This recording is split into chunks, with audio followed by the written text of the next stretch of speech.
Welcome, everybody. Today we're going to be talking about using EFT for stress and anxiety. But before we begin, I'd really like to acknowledge the traditional custodians of the land that I'm on, which is the Darug Nation.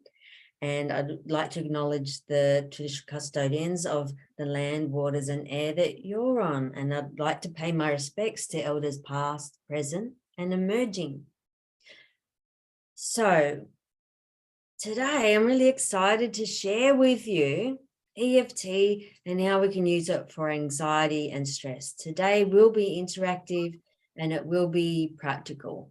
You'll learn a little technique that you can safely do with clients and on yourself. And we'll be doing some of the basic recipe together as a group as well. So let's get started. Before we start, would you be, because you've all shared a little bit about you and what brought you here, would you be happy for me to share with you a little bit about my story and what brought me to EFT? Would that be okay? Absolutely. Okay, so when I was 25, I had my own business doing massage therapy and I was a trainer as well. And one day I had this anxiety attack in the middle of doing a massage for a client, and within a month I pretty much couldn't work. If I did the dishes, I wouldn't be able to do anything for the rest of the day. I had a physical and emotional collapse, or whatever you want to call it. I couldn't function pretty much. I went from a 50-hour work week to really not being able to do really anything. For my own mental health, I decided to enroll in community services, welfare, and I used to fall asleep in class, and it took me twice as long to complete that. And then I thought, well, what's next? I still can't work. What am I going to do? And some silly person told me that uni was easier than TAFE. I don't know what they were thinking. Certainly it wasn't. So I went from distinctions at TAFE to failing at uni. And it would take me about 10 attempts to read a single sentence to make any sense of it. And it felt like I had this really dense fog in my brain with bits of information swirling around, but it was really hard to reach through that fog to grab one bit, let alone the connecting bits to that information. And I knew something wasn't right. And my GP didn't know what was going on. And one day I came across this study that compared the brains of healthy people to the brains of people living with fibromyalgia, which was one of my diagnoses at the time. And what they discovered with the MRI imaging was that for people who lived with fibromyalgia, they had between 8 to 12% reduction in grey matter. And they hypothesized that that was due to ongoing levels of high cortisol. And this was before anyone was talking about cortisol. This was like 10 years ago. So I went on a mission to reduce my cortisol. And I did get through uni and I ended up with first class honors. It took me twice as long, but I did finish and I did do well. And I found ways to reduce the cortisol, like putting on a visualization meditation to go to sleep, for example. After uni, I came across this thing called EFT online and I read about it and I just knew I had to do that training. So I found a training I wanted to attend. I registered for that training. And in that training, it was very practical, just like the training I offer. I chose to work on a traumatic event that I thought I'd totally done in years of counselling, thought I'd totally done it, had no emotions thinking about it, thought I was totally good with it until we started tapping. And then all these emotions came up, all these physical sensations came up.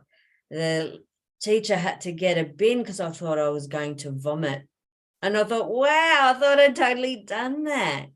And the next day, sitting in the sunlight, it was like all the cells in my body were starting to wake up. And it was like they were dancing to the sunlight, as weird as that sounds. But that lasted for 3 or 4 days every time I went into the sunlight. And I thought, wow, that's a game changer for me. And so from that moment, I became really passionate about EFT. How could I use it for myself, for my own well-being? And how could I use it with clients? And so years later, down the track, here I am today. And out of all the techniques that I've used over the years for the complex PTSD that I live, it's one that really changed my life, not just emotionally, but also physically. And so eventually I decided to be a trainer. When my trainer stopped providing training, I thought, well, now it's time for me to start. So that's my EFT journey. And as time goes by, I just become more and more passionate about EFT. Why? Because of the results that I see in clients and in students, because in training, we all work on ourselves. It's very practical. We don't do makeup role plays. We do real life stuff. And it's wonderful to see that transformation. So I'm just going to bring up my little PowerPoint. In training, I don't use PowerPoints, but in this little workshop, we will just.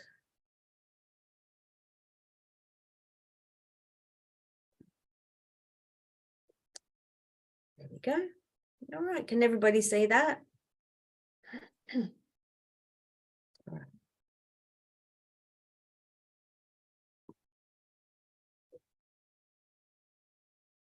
Okay, so what is this thing called EFT? Well, EFT is an evidence-based mind-body stress reduction technique. So there's more and more research coming out around trauma and leaders around trauma who are sharing that when we're working with trauma, we actually need to work with the body. The beauty of EFT is it is a mind-body technique.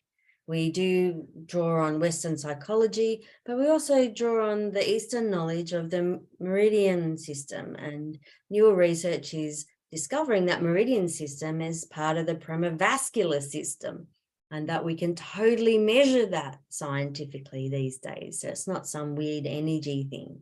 It's actually a thing that exists within our system, and we've just started to develop the technology that can actually measure and identify that system. So that's really intriguing, isn't it? How did they know thousands of years ago? So amazing. To give you an example of how EFT can work on a mind-body perspective, I'll share a story of one of my clients. She lives with Parkinson's disease, not something that we would particularly relate to trauma or stress necessarily. So she wanted to work on the event that she felt triggered Parkinson's for her. So we didn't work on her experience of Parkinson's. We worked on the one event she felt triggered the Parkinson's for her. Before we worked on this event, it used to replay in her mind every day. She used to have major anxiety attacks thinking about that event.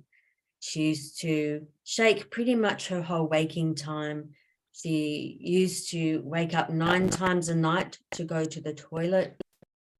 We worked on that event once for about an hour and a half. When I checked in with her a couple of weeks later, she couldn't remember what we had worked on, which is great.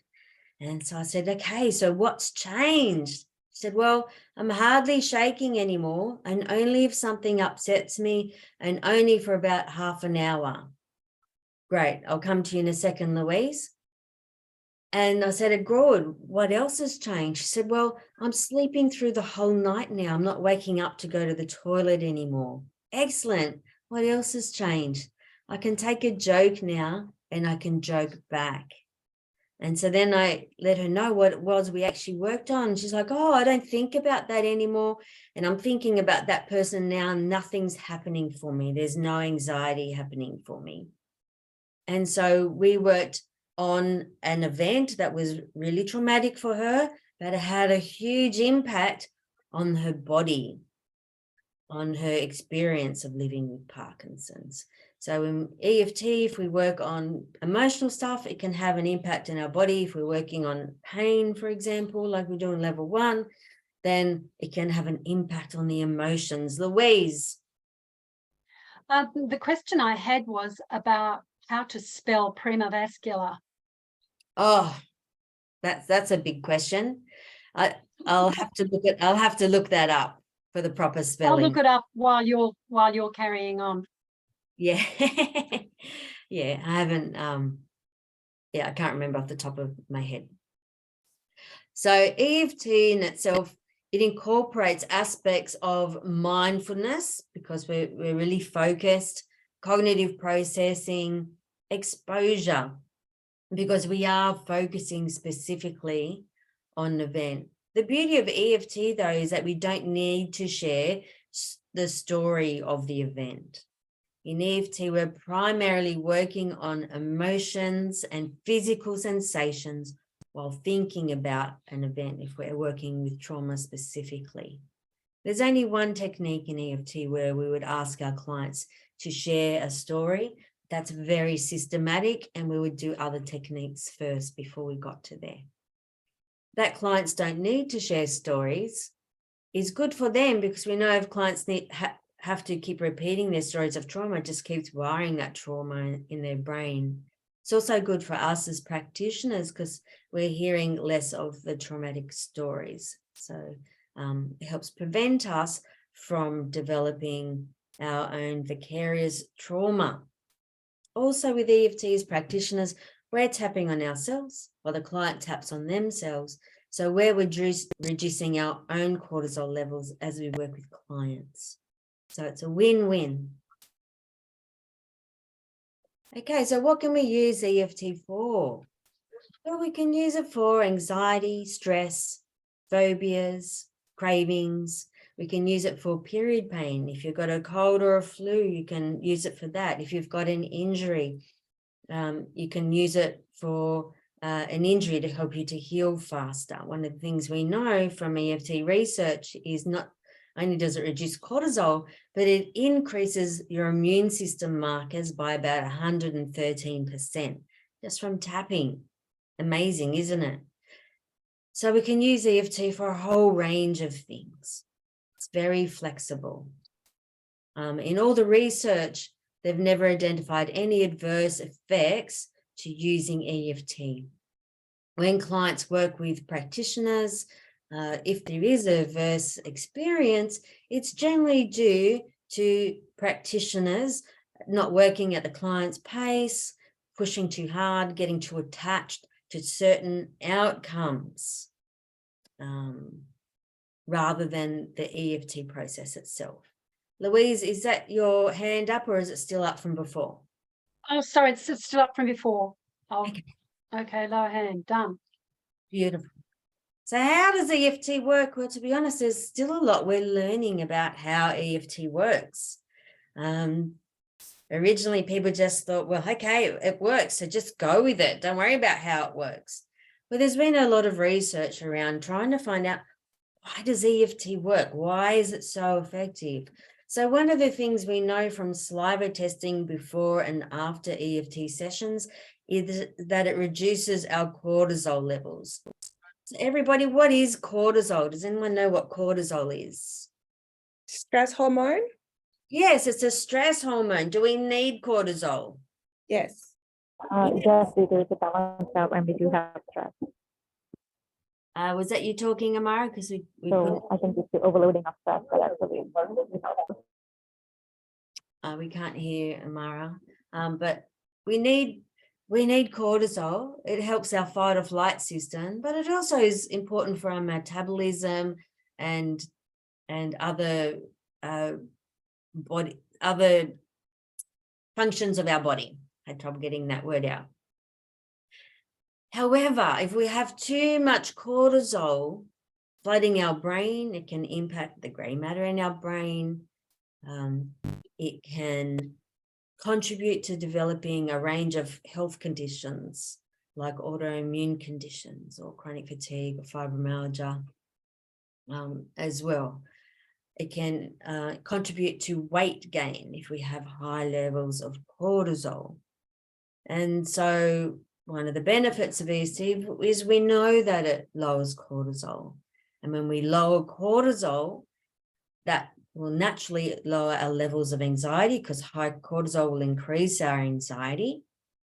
It'll also allow our brain to think more clearly. When our brain's not being flooded with stress hormones, it can think more clearly.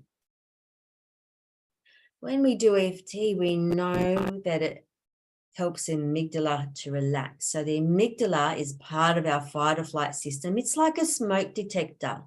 So if there's been a stressful or threatening time in life, it will record different little snippets of the senses that remind it about that thing, because its job is to keep us safe.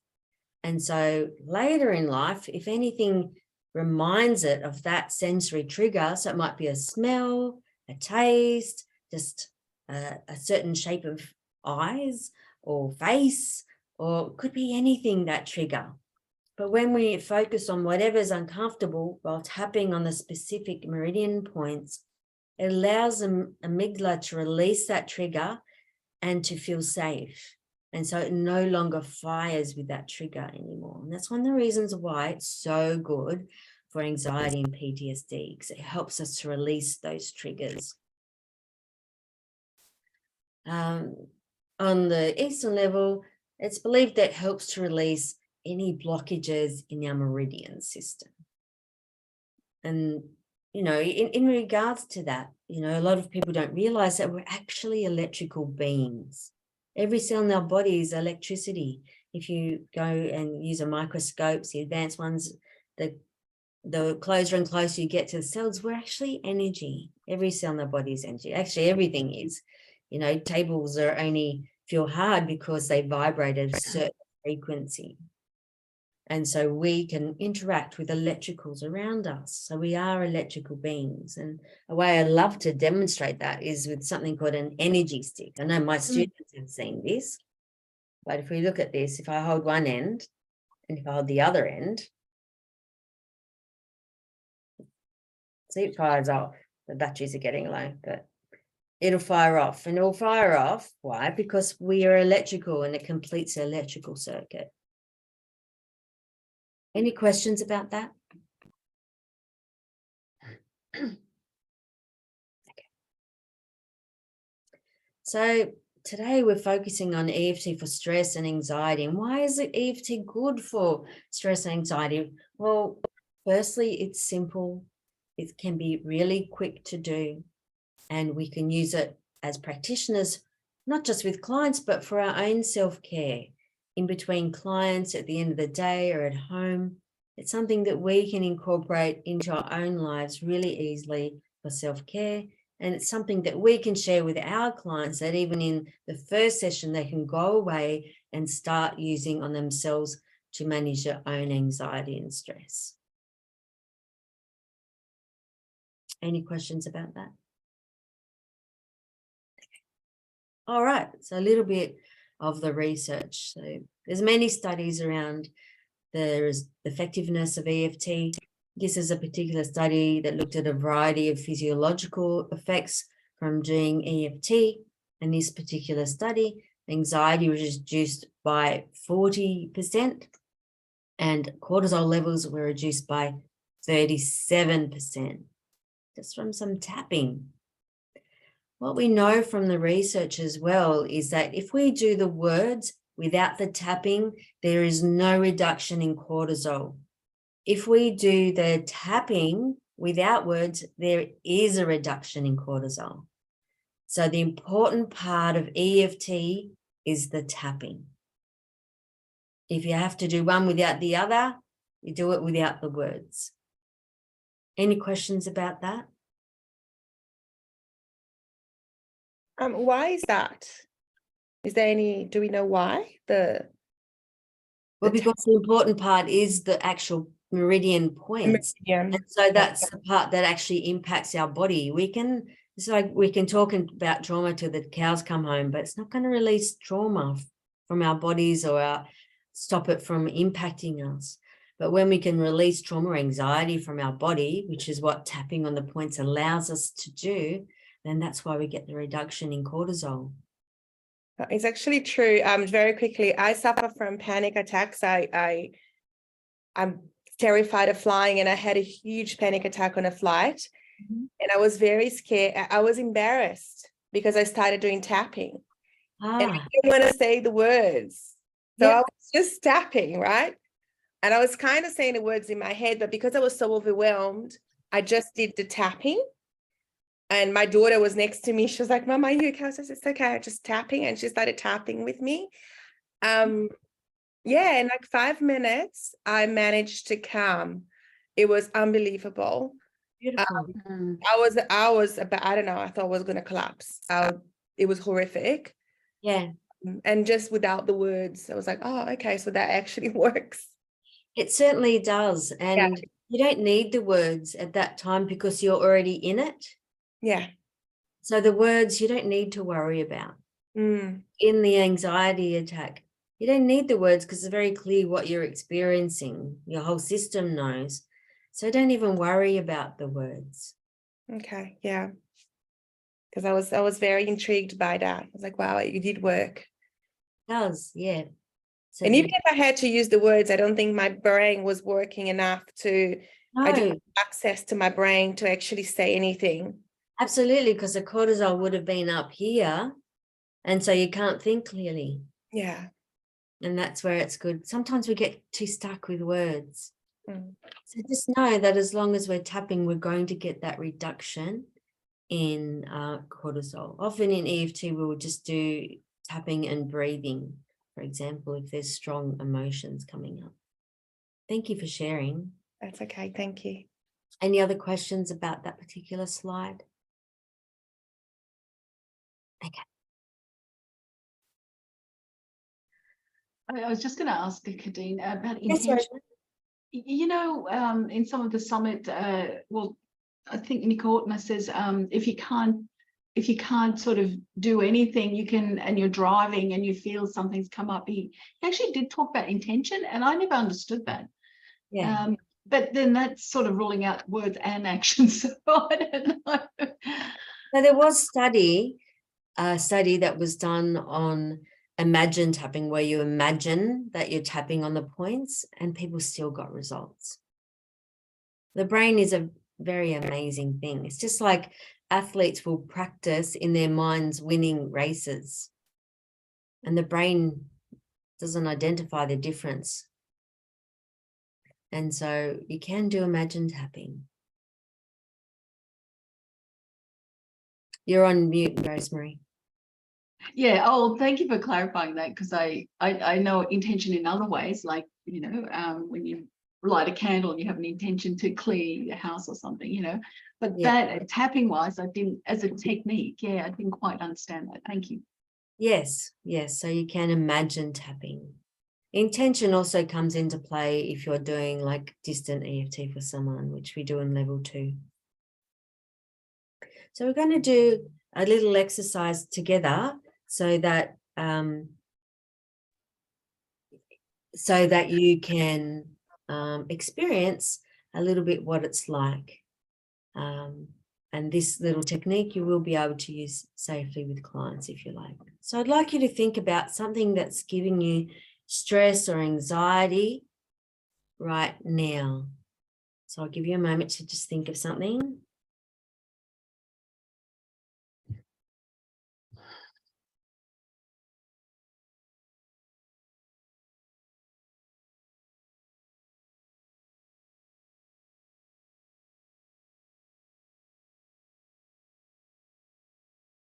Okay. All right. So if you were to rate how intense that stress or anxiety is, where would it be between 0 and 10? With 0, there's no stress or anxiety, and 10 is the most stress or anxiety. So give yourself a rating and just write it down so you remember. Nadine, can you have more than 10? You could be a 10 plus out of 10 for sure. Yeah, it's a lot. Yeah, it seems. Yeah, that's fine.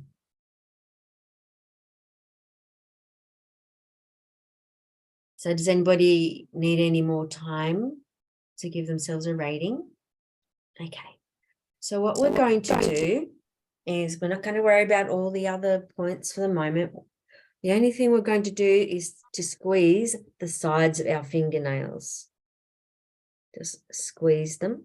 And we're going to do that for 2 minutes. And so you'll do it on both hands. And that's all we're going to do for 2 minutes while thinking about that thing that gives you stress or anxiety. Any questions before we start? Okay, I'll get my little timer.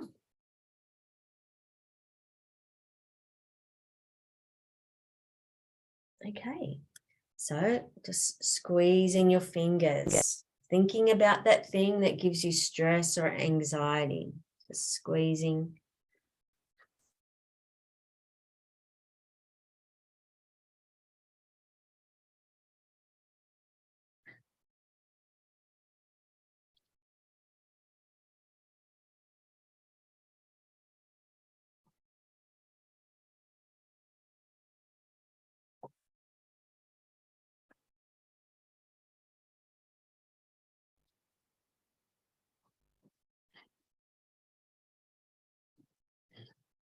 Just thinking about that thing that's giving you stress or anxiety and just squeezing your fingers.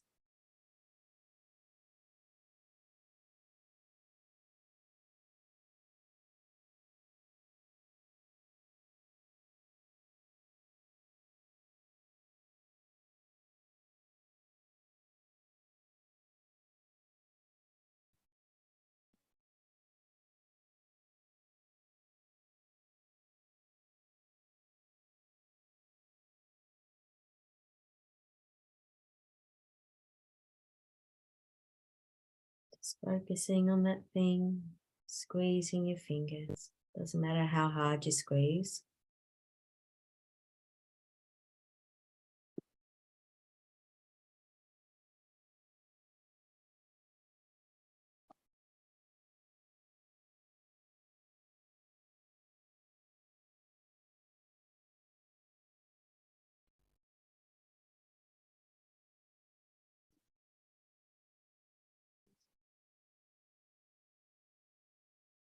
Okay, so just finishing up.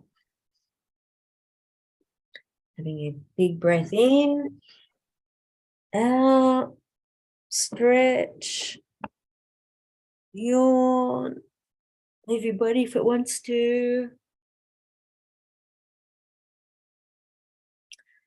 Have a sip of water. If you've got another drink there, feel free to have a sip.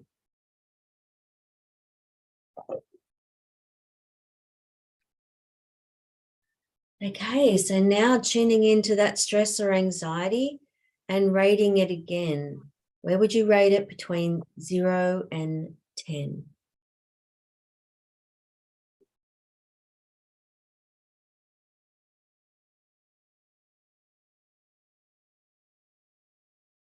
Does anyone else need any more time to rate? Okay, so there'll be one of 3 things that will have occurred for you. 1, you'll be the same. 2, your rating might have gone up. Sometimes it goes up before it comes down. And 3, your rating might have come down of stress or anxiety. So who is the same? If you're the same, just put your hand up. No one's the same? Who stress or anxiety went up? Did that happen for anybody in this round? For Nusha, it's gone up a bit. Did it go up very much? No? Just a little bit. Just a little bit. Okay.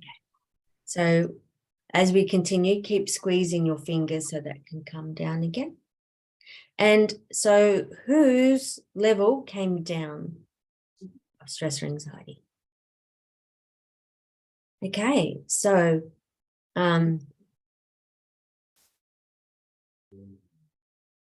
Mara's, yours is quite close. That's fine. Great. Thanks for sharing. So most of us here had a reduction.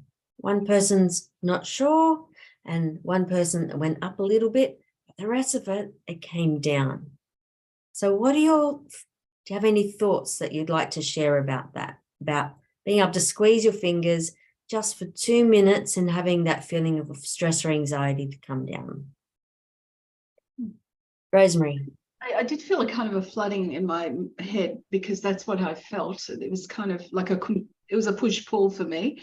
But then yawning and squeezing actually, I think, helped me to release what I was doing because I was yawning a lot. Yes. And- So the yawning is the cortisol coming down. Yeah, I think that's what it was. But I was amazed because I got more than 10. And then, my goodness, in 2 minutes to get that down to 0, I feel it was 0. Yeah. But I do get benefits even after 5 minutes, so I know for me, my body does that yawning. It seems to do something. Yeah. But Well, how it good that squeezing. yawning is the cortisol coming down. That's one of Yeah. the signs we look for in clients. Louise? You're on mute, Louise. I'm wondering whether sometimes still the can't hear you, Louise. level. I got you. Hold on. I'm Talk. wondering if sometimes the level goes up because by repeating that phrase of what's distressing us, we actually begin to accept that it is a problem. And so it initially goes up while we say, oh, yeah, oh, actually, I'm feeling a bit more anxious now. Yes, And that's true. then you can tap and bring it down. That's right. And sometimes we spend so much energy ignoring that we're feeling something. And because we're actually starting to focus on it now, then sometimes the rating can come up because we're actually focusing on it rather than ignoring it. And so, yes, in both instances, it can come up before it comes down. Great one. Was there something, some comments to read out? Yes, there was. One was more than one, when more than one memory is in your mind at the same time, causing anxiety, or not a memory, but sometimes a memory. And the effect, the helpful effect that person had after doing some deep breaths at the end. Okay. Yeah, so when you're using EFT, the more specific we are, the more terrific the results. And so we can focus on anxiety in general, and that's what we do. And there's a variety of memories. So we're just squeezing our fingers or tapping on that general anxiety. Yet when we're more specific and we focus on just one of those memories at a time, then generally we get more results. And yes, when we do the breathe in, breathe out, helps us to release. I mean, how good does that feel? And that body movement, it all contributes to helping that. Was there another message that just popped up, Louise? I don't think so. I was just checking to see. No, I don't think so. I've covered those. Yeah. Okay, great. Excellent. Excellent. Anything else, any other reflections people would like to share just from doing squeezing your fingers for 2 minutes? Is that something you feel that you could do with clients? Yep. Okay. That's one thing we can generally safely do with clients, share with them how easy it is to do the finger squeezing. So a lot of training, they don't teach the finger points at all. And even with some of the training that's around for children, they don't include the finger points, but I think they're the easiest ones for us to do. So certainly in the training, we include that. Yeah, we include all the points. And certainly we include the finger points. All right, so I'm just going to bring up my little thing again. Like that.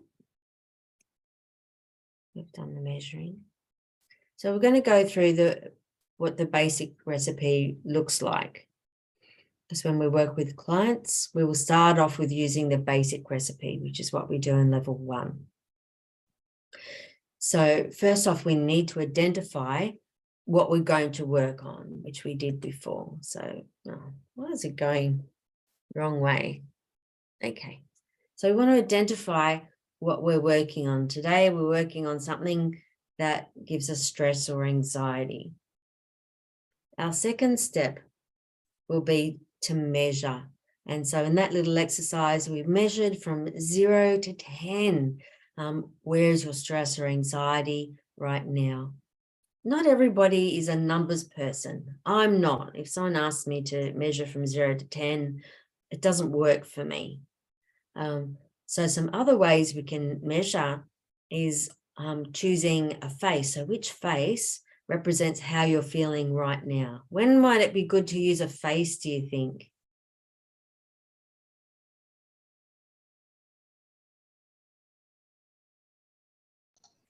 Fernanda? What do you mean with what clients? Yeah. When with seeing clients, would it be good to use a face? It could be with yourself too. Children? Yeah, children. Yep, good one. Anyone think of any other client you might use a face for? People with Maybe with somebody with a disability in terms of a learning disability. Yes, Manisha. And Nush, were you showing one? people with a complex trauma that they can verbalize the emotions. They are too deep, painful, so they can't verbalize it. Yeah, great. Excellent. All great examples. You could also ask someone to choose the color that represents how they're feeling. And this particular pain scale has a variety of colors. We also might ask a client, so if you could show me with your hands, how big is it? How big is it? And it might be this big or this big.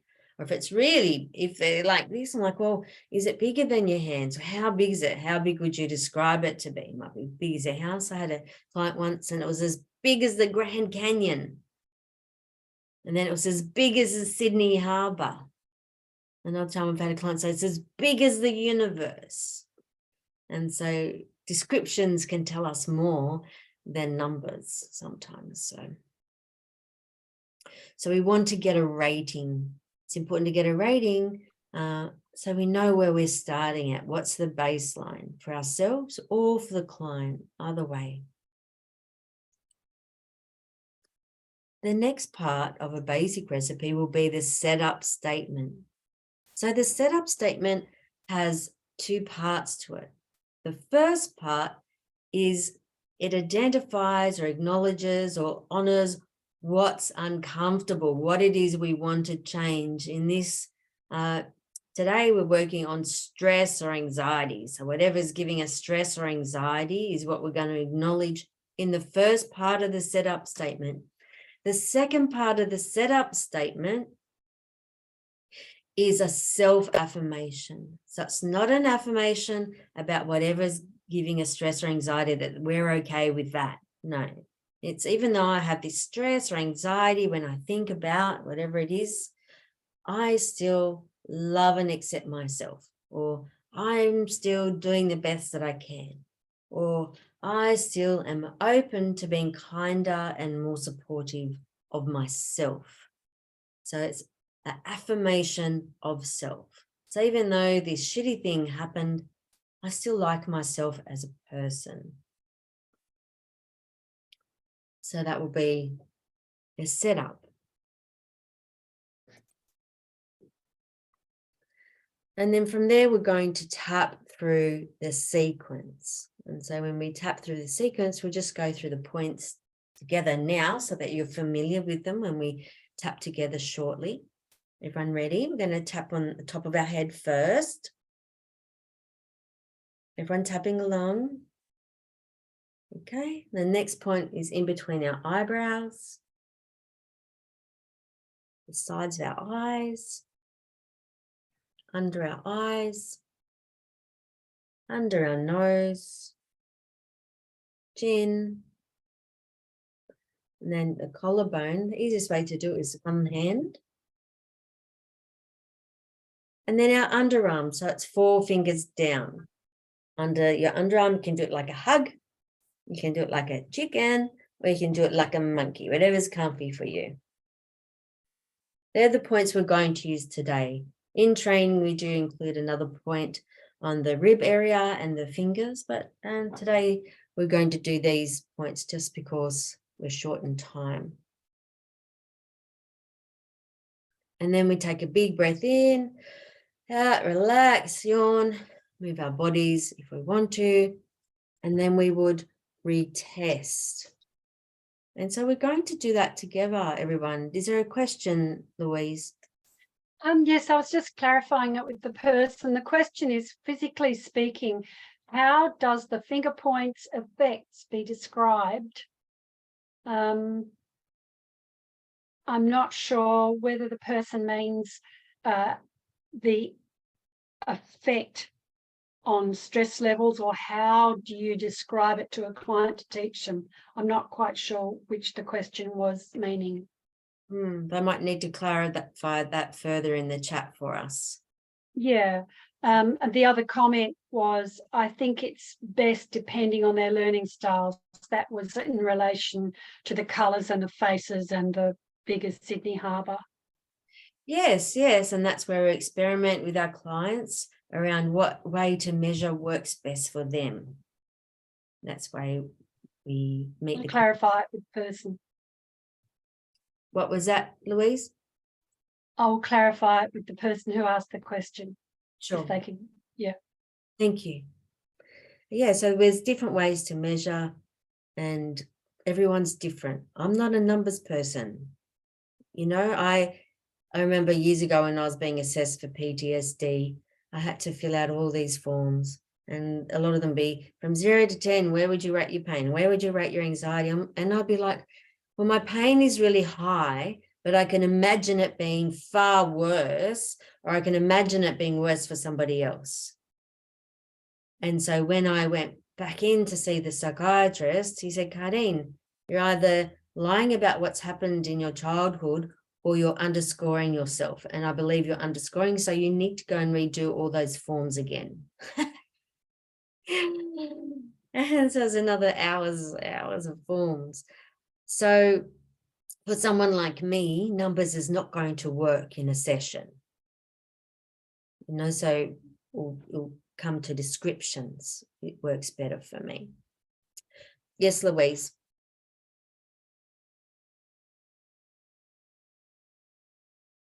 You're still on mute, Louise. I just said, no, I just took my hand down again. It was stuck up in the air. Okay. All right. That's right. So we're going to do we're going to go through that process that I just talked through together now.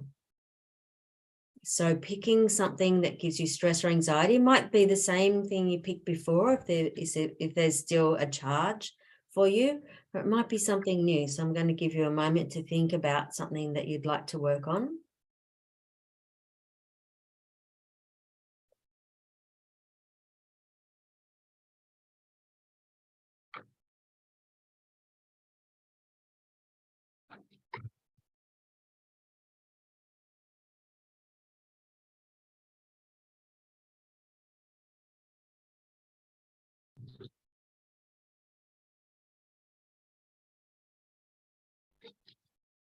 Okay, and now from 0 to 10, rating that stress or anxiety, or if that 0 to 10 doesn't work for you, measure in a different way that's meaningful for you.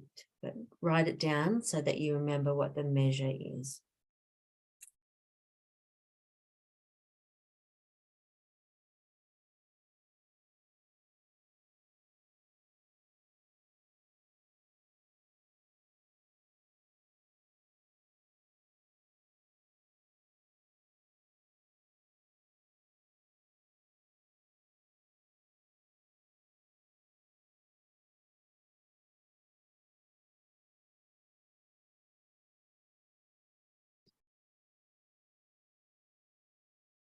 Okay, does anyone need more time to rate? Okay, so would anyone be comfortable sharing their rating that they're starting with? Yush, what's your rating? 10. 10? Okay, great. 10. Anyone else want to share? 9. 9. Yep. Rosemary, 10 plus 10 again. plus. Venetia, 7. 7. Anyone else want to share? Auntie's 10. Okay. All right, we'll start.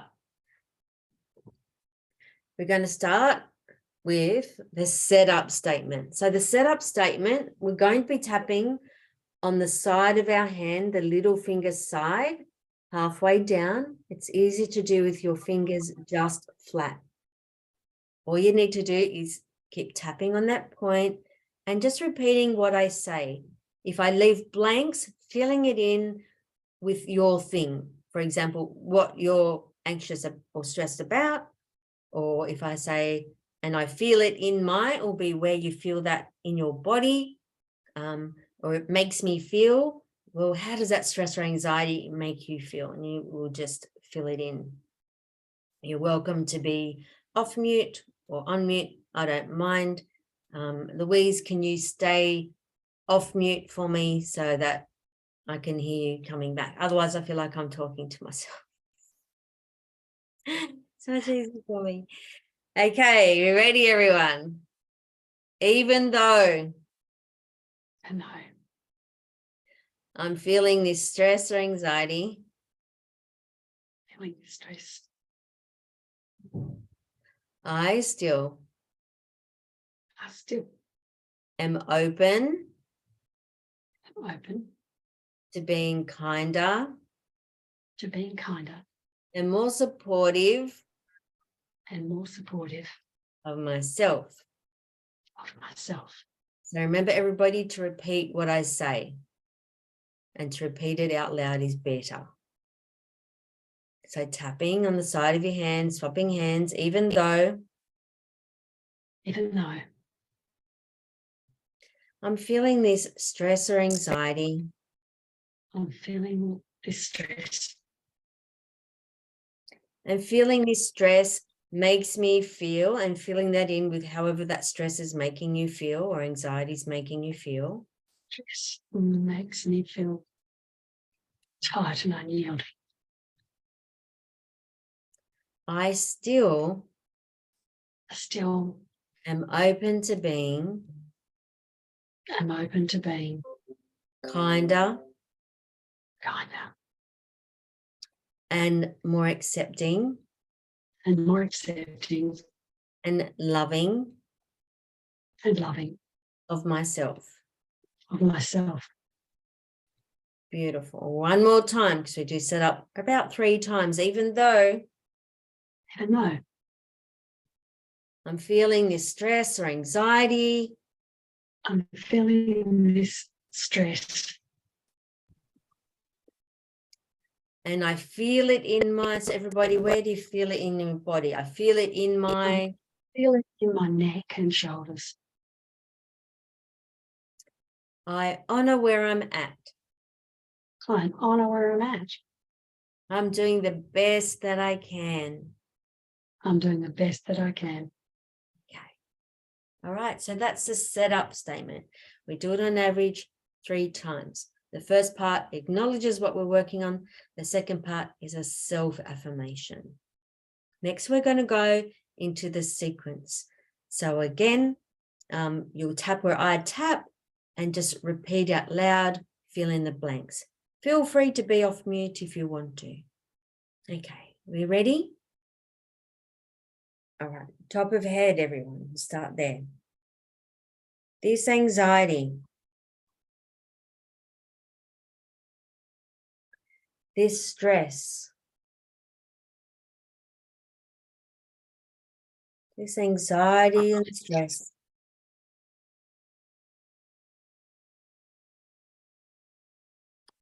this anxiety or stress about, filling it in with what it's about.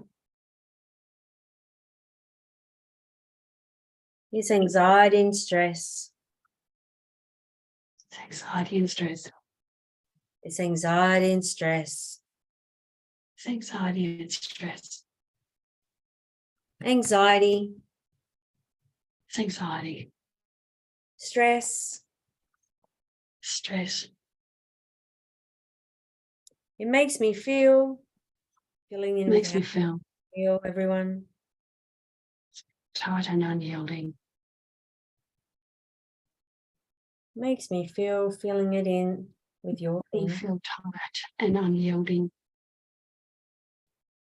It's anxiety and stress. It's anxiety and stress. I feel it in my, filling in everybody with, where do you feel it in your body?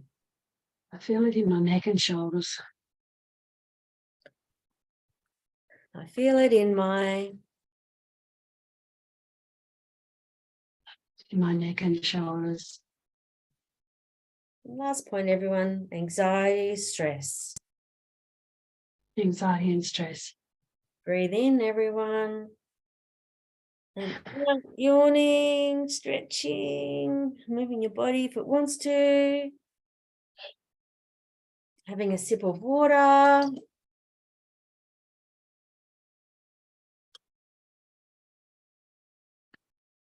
Okay, so now tuning into that stress or anxiety, or that thing that's giving you stress or anxiety, and re-rating yourself again, either between 0 and 10, whichever way you chose to rate before. I'll give you a moment to do that.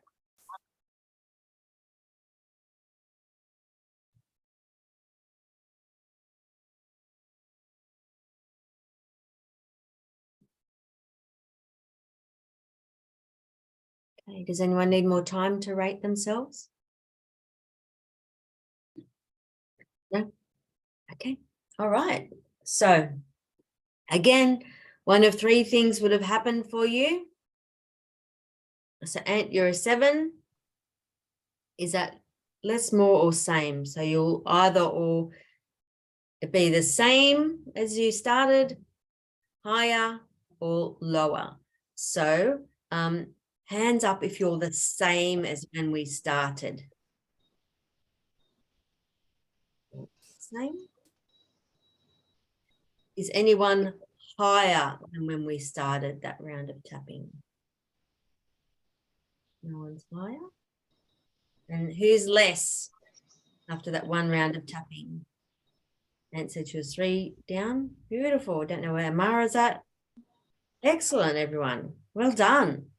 So we only did 1 round of tapping, and you all had a reduction in stress or anxiety. Any thoughts or reflections about that? Louise, you got your hand up. Yes, I've just got a rephrase of the question that was previously asked. Yes. The question was about describing how do you describe the effect on the result of tapping on finger points, and what do you say to the person about the location of the finger points? How do you describe the finger points? So if you're going to introduce just the finger squeezing to clients, you can just say, look, I'd love to share this really simple stress reduction technique with you. How does that feel for you? Would you like me to do that? So that's how I'd introduce it to a client. And then I would show them, this is where we're going to be squeezing our fingers. And if you're doing it with a client, you'd be doing it together. And so you'd be teaching them while they're in a session with you, so that they can go home and safely do that for themselves. Or they might share it with their family and have a flow-on effect. Good questions. Any other thoughts or reflections about just us doing that round of EFT and getting a reduction in your anxiety or stress? Any thoughts or reflections about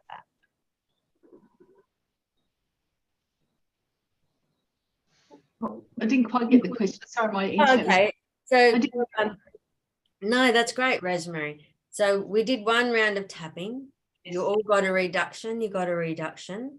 What do you think about being able to do just 1 round of EFT and getting results that quickly? I mean, there was a lot of, especially if it was a very high amount of stress. And then when you do 1 round and you can see such a significant change, like I felt it in the body, and I felt so hot, and then all of a sudden felt cool. So I was thinking so much is going on. There's a real body party going on here.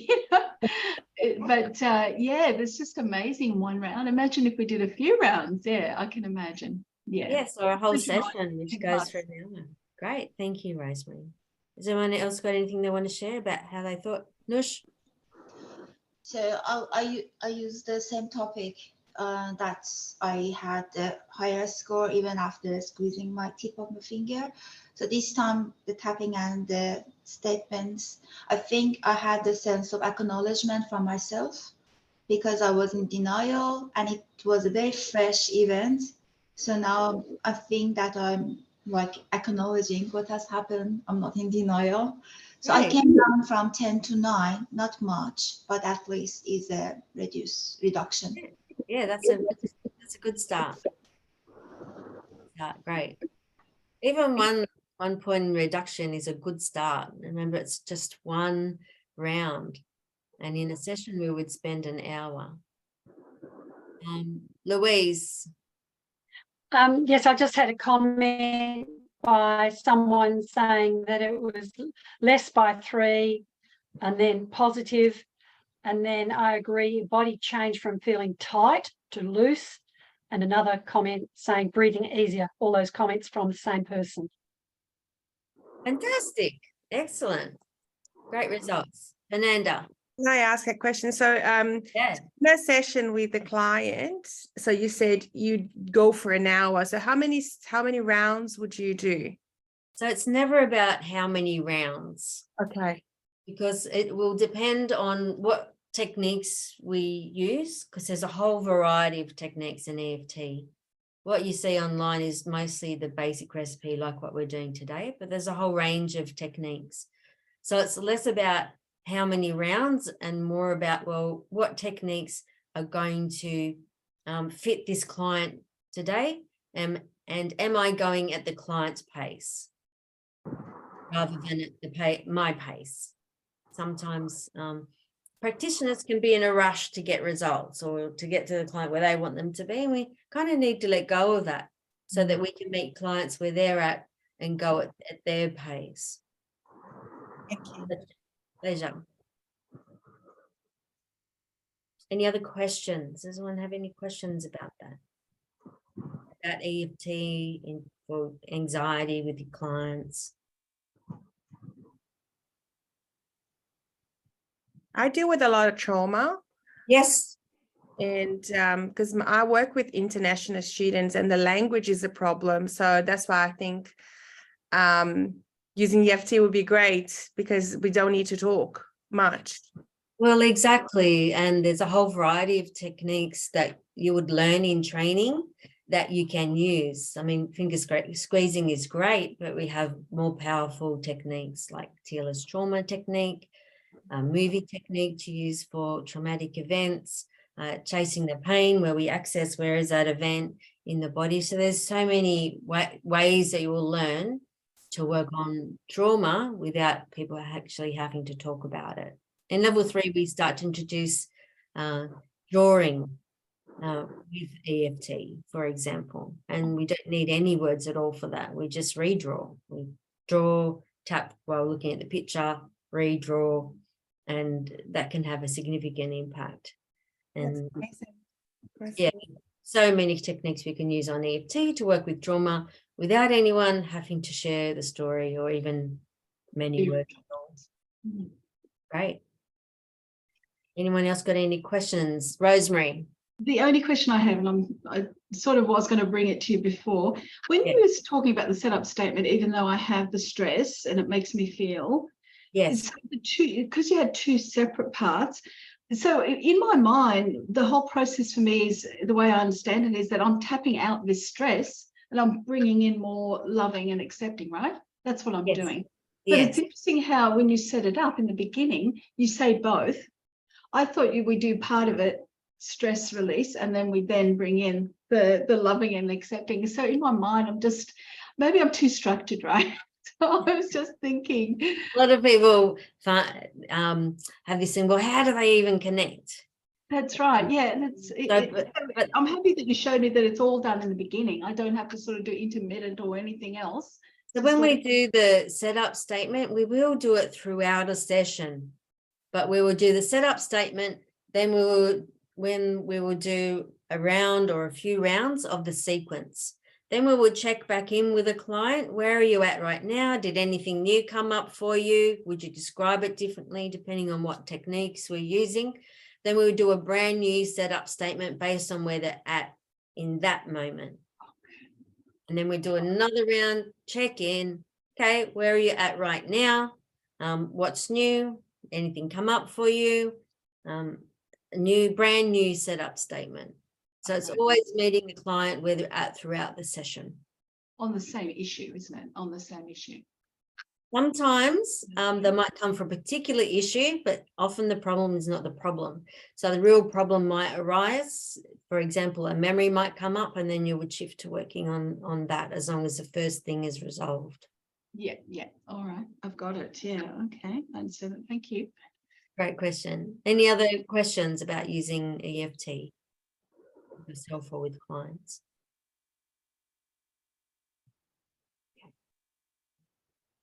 Going to bring up my share screen. I just have a Yep. question about the training.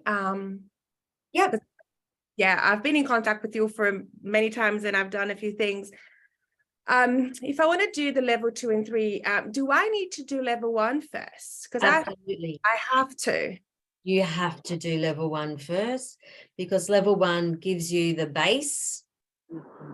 Level 1, we cover the basic recipe in more detail than we've done today. We've done a simplified version of it. So we cover how to use EFT for anxiety and stress. Also for how to use it with pain. We do cravings as a group. So it starts introducing you how to use EFT in a group environment as well as instead of just with individuals. And so EFT provides you the base. You can't do level 1 you can't do level 2 or 3 unless you've done level 1.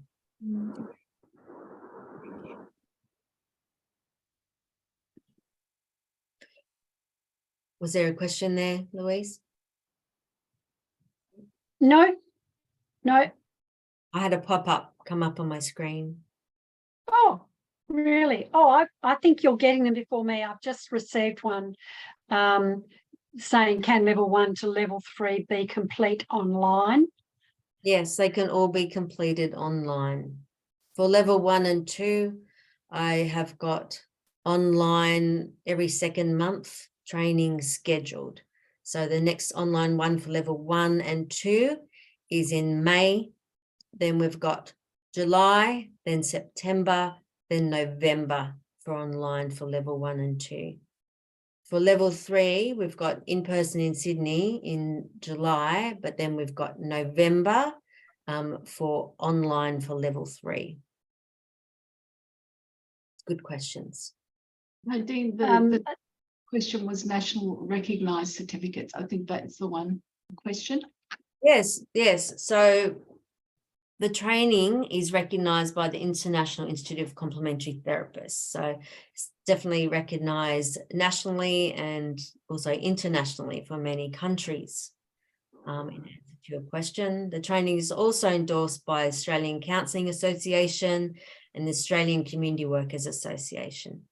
If you're a social worker, you can claim CPD hour for hour. If you're with the ACA or the ACWA, your CPD is limited to 10 points per training. So you'd get 10 points for level 1, 10 points for level 2, and 10 points for level 3. Also, with the training, you get access to monthly peer supervision for free, which you can also use for CPD, OPD. Right. Do you offer any type of scholarship or payment plans or anything like that? Yes, so I do offer payment plans. At the moment, they're $400 deposit, and then you make either weekly or fortnightly payments, and it needs to be paid 3 weeks before your training. Mhm. Once a new website is up, you'll be able to access to pay in full payments. All right. What was the other part of that question? Was there another part that I didn't answer? Scholarship. Scholarships. Yes, I do offer scholarships. Last year, we provided 14 scholarships to women around Australia. This year so far, we've provided 4 scholarships. Throughout the year, I do them quite spontaneously. So you'll all be on the mail out list now. And how people find out about it is generally through the mail out list. I'll give people about 3 days notice, because in 3 days, generally we have almost 50 applications. For the ones we released earlier this year, we had 46 people apply and we provided 4 scholarships. Okay. We do. Any other questions about the training before I bring up the... So I saw that one. So we're going to go into Yes, Kadeen. to the costings and a bit more about the training now. So I'm going to bring up my little PowerPoint, so it'll have dates and things for you as well. Okay. All right. Let's go into this. So for most people would choose to do level 1 and 2 together.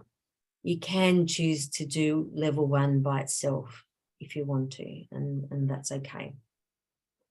Level 1 and 2 together is practitioner level, which is why most people choose to do them together. They build on each other. So the early bird for level 1 and 2 is $1,297. It saves you about $300 from paying at full price, which is a good saving.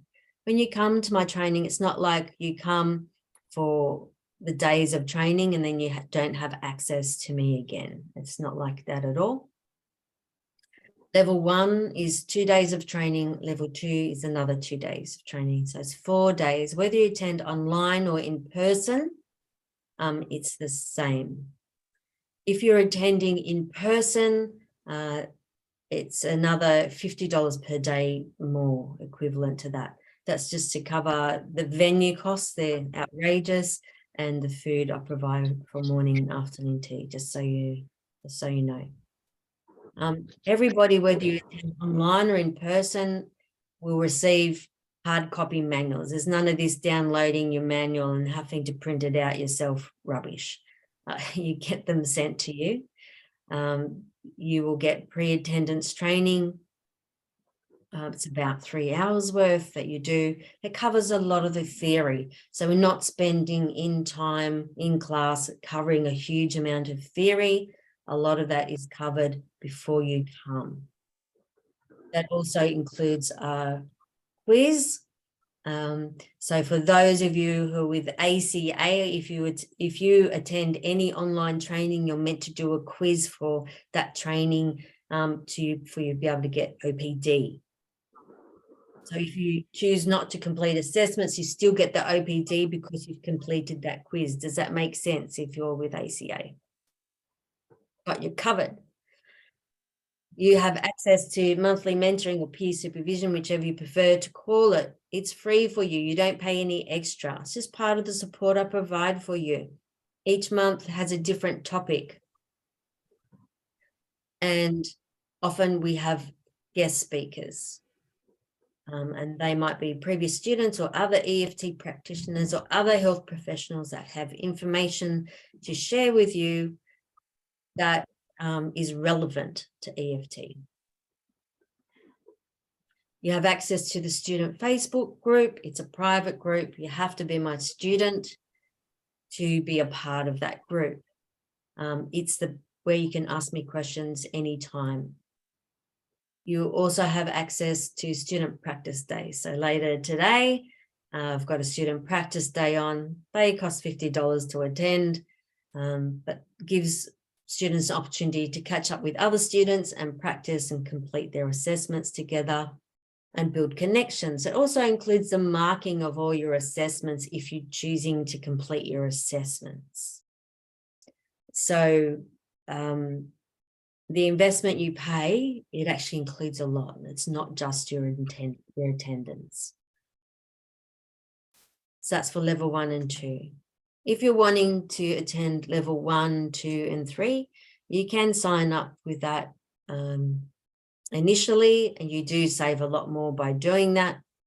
However, you can sign up for level 3 later if you want to. And again, that will include a hard copy manual. It'll include everything else, all the monthly mentoring and everything. So the differences between the levels, we've already covered level 1. Level 1 includes the basics of EFT, using it for anxiety, stress, pain, cravings. Level 2 is very trauma focused.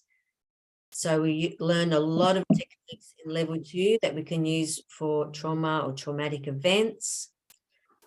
We start to work on phobias. We learn how we can use EFT when somebody is not with us. We also start to work on how can we address all those blocks people have to creating the life that we want. We all have them. A lot of us practitioners have them. A lot of practitioners feel guilty about accepting money, for example, and that might be something holding you back from having a thriving practice. And so we work on that. So level 1's are basics. Level 2 is very trauma focused. Level 3, it builds on level 1 and 2. It adds some creativity to the work. We start combining EFT with drawing. We do some inner child work. We start using animal metaphors and magic wands. You receive a magic wand for level 3. We start to work more multidimensionally.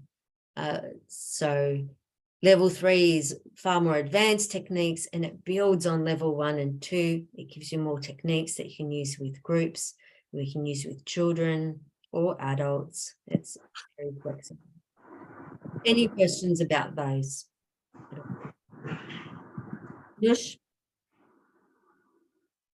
Kadeen, you said that we received the hard copy of the our certificate. Is that after we passed the assessment? I only got the online. I mean, I got the only download, the one that you can download.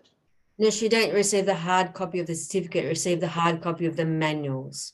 Oh, yes. I don't send the hard copy of the certificates. Yes. Reason being is because it's much easier for you to upload certificates online onto your association sites for your OPD or CPD.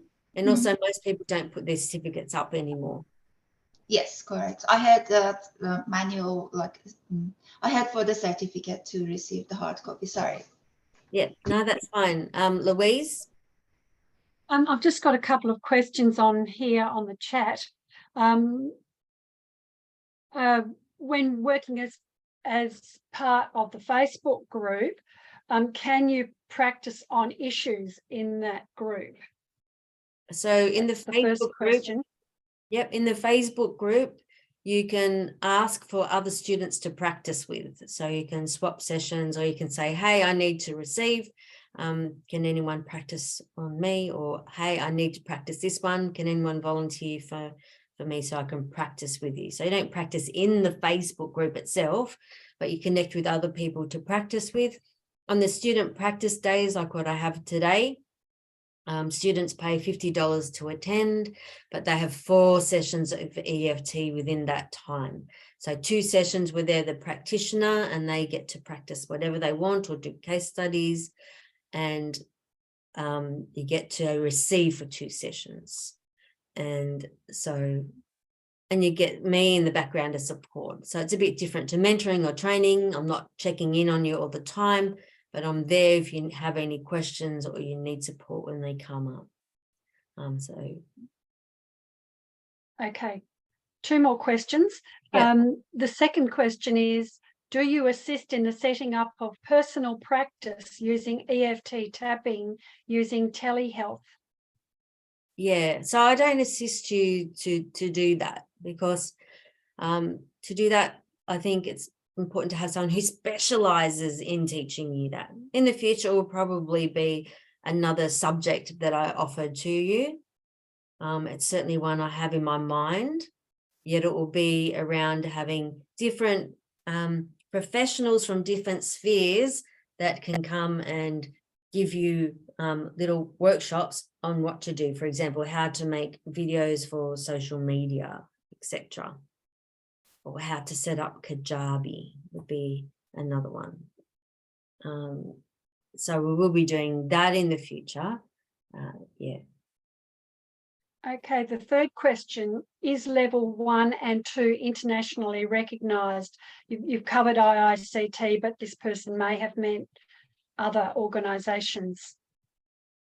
Well, with IICT, it's internationally recognised. If it's recognised by IICT, it's recognised in about, I think, 20 countries. Any other questions, Louise?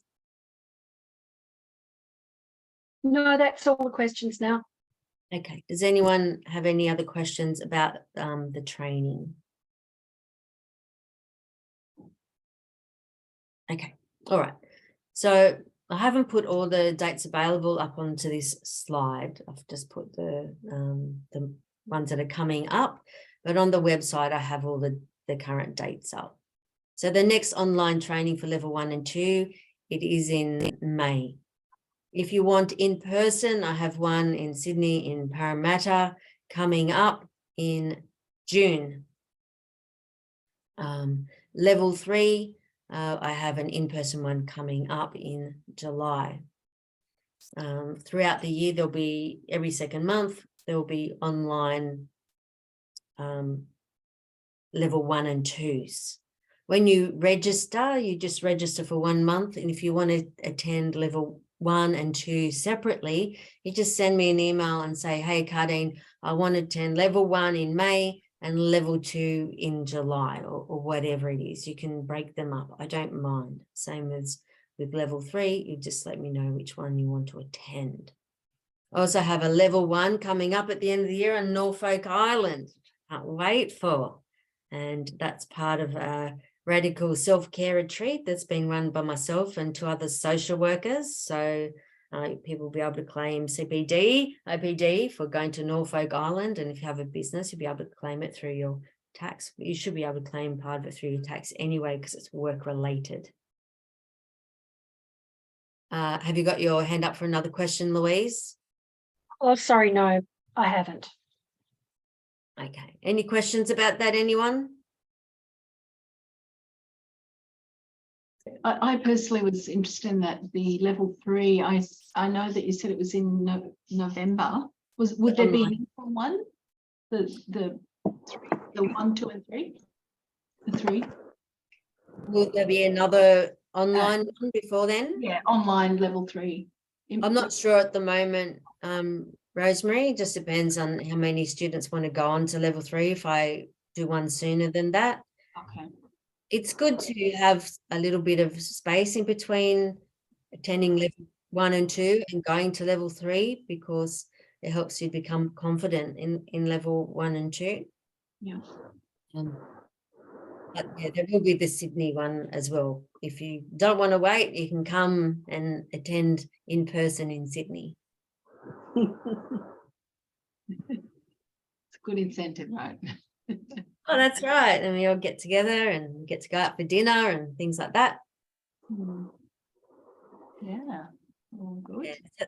You know, online and in person have their pros and cons. Online's great because you have breakout rooms. In breakout rooms, you don't have the background noise, for example, and you have privacy, and I can come in and out, and you know, they're great. They both have, you know, pros and cons.